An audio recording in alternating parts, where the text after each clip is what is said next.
What's up guys, and welcome back to autoX. And as promised, we're back here today to see which bikes compete against the Imperiale from Benelli.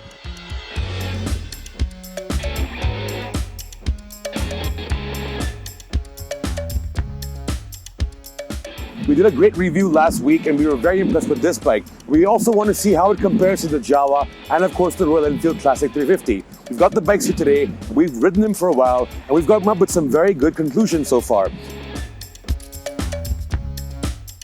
So let's start off with the design straight off the bat. The Imperiale here is the biggest bike in the segment in terms of overall dimensions. It's longer and it's higher. It also weighs the most. In terms of the way it also looks the best in my personal opinion. I love the black color of the bike and I love the long, low silhouette of the bike. The overall impressions of the bike, it has the best road presence as well. Of course, obviously it's a retro classic, so it's got that traditional round headlight, the sweep back of the fuel tank, spoke wheels, and this one gets a 19-inch at the front and an 18-inch wheel at the back. Of course, disc brakes as well, a nice long exhaust, and it's all in black and it looks really nice on the road.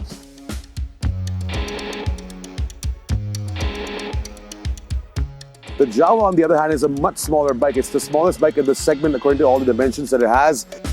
It also weighs the lightest. This one is only about 175 kilograms. I think it's a big difference when you're on the road. But overall, again, it's a retro classic. It's got the same overall design as every other bike in the segment. But when you look closer, there are a little bit differences. For example, this bike here has got a dual exhaust system, even though it's a single cylinder. And of course, got the round headlight, the teardrop fuel tank, the spoke wheels. But this one gets 18-inch at the front and 17-inch at the rear. And of course, disc brakes and everything else looks great on this bike. It's got a matte paint finish as well.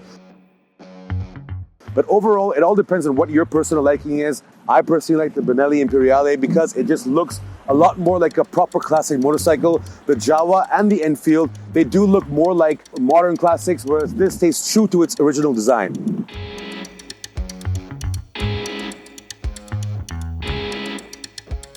Now, coming to the engine of these bikes, these are all sub 400cc engines and they're all single cylinders. And of course, we don't have the Royal Enfield Classic 350 with us today, but that does not mean we're not going to count it in this comparison. Starting with the engines, these are all single cylinder engines. This one is a 375cc unit. This one is also air-cooled like the Enfield, and it gets about 21 brake horsepower and 29 newton-meters of torque. So overall, all these bikes have the same amount of torque output. This engine, surprisingly, was very, very refined. I love the way it performed on the highway, and I love the way it performs in city traffic as well. It really gets a nice feel in the mid-range, and the low-end torque is felt very nicely, but it doesn't have great acceleration power because the horsepower is very low, so you don't have that very fast acceleration, and you could probably go about 100-110 kilometers on the highway for the best feel of this engine, but still, the refinement levels are the best in the segment. The Jawa vibrates quite a bit, and of course so does the Enfield 350 Classic. But the refinement of this engine have been the best so far. I really think that this engine will stand out. If you ride any of these three bikes, you'll feel the most comfortable on this. Now coming to the Jawa, we have the 42 model with us today. This is the smallest engine capacity in the whole segment. And even though it's the smallest engine, it still gets the most horsepower and it gets 28 newtons of torque. So this gets 27 brake horsepower, which is the highest in all the three bikes in this segment. And honestly speaking, the engine and the transmission are the highlight of this motorcycle. I really love the way this engine performs. It's very nice, very linear acceleration, and you get the best accelerating power. Even on the highway, it feels very nice.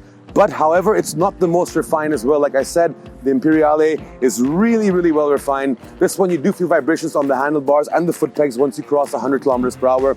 But still, the way it accelerates and the way it performs and handles is very nice. The transmission also feels much better than the Imperiale.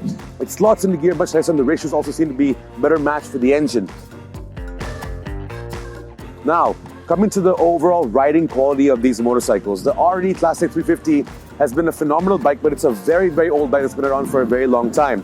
The Imperiale is the newest one, and the Jawa was also launched this year. In my personal opinion, once again, because I'm a tall rider and slightly bigger, the smaller seating position of the Jawa wasn't very nice for me. I felt that the seat height was too low. the leg positions were too cramped, and of course the handlebar was the best thing because it's nice and wide. But overall, the seat's very hard, it's not soft, and riding on the highway for about 3 hours today in the morning, my back started to hurt and my legs felt very cramped. Another thing I want to mention is that the ground clearance on the Jawa is very, very low. So when you are in twisty sections, the side stand does scrape the road quite a bit, so you really can't lean too much into your turns at high speed. You have to slow down and take it easy. But you can't blame these bikes again because these are not meant to be performance-oriented machines. These are retro classic cruiser bikes, and they're very small bikes that are meant for laid-back riding. Of course, the nostalgia factor comes into play. This is a Jawa, and it has its own cult following here in India, and I'm sure it will appeal to a lot older riders. Still, it's not the most impressive to ride on an everyday basis. The suspension is very, very stiff. The tires also are the MRF. They don't offer the best grip, but still, I mean, if you're just looking to go on an easy ride on a weekend or something like that, this bike makes some sense for some people. For me, not at all. The Imperiale, on the other hand, rides much better. The suspension is better suited for Indian road conditions and the highway as well.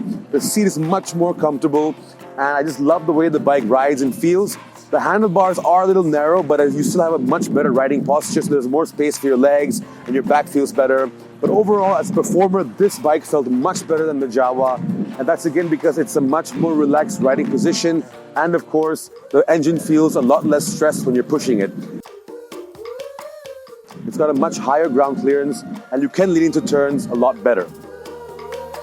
Coming to the Royal Enfield Classic, that obviously has the least refined engine, but again, that bike is the most economical if you're looking to get into this segment.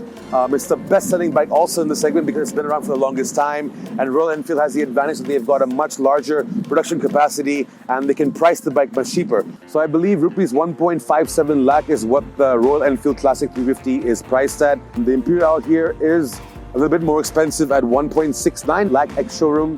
And the model here we have with the Jawa is the 42, which is a slightly more expensive model, and this one costs 1.74 lakh. So honestly, there isn't that much of a big price difference between all these three bikes, but I have to say in terms of overall build quality, overall quality in general, overall riding experience, the Imperiale here certainly has stood out, and I think it's a really nice motorcycle. It's an Italian. Although it is made in China, it still seems to be the best built and the best looking in my opinion.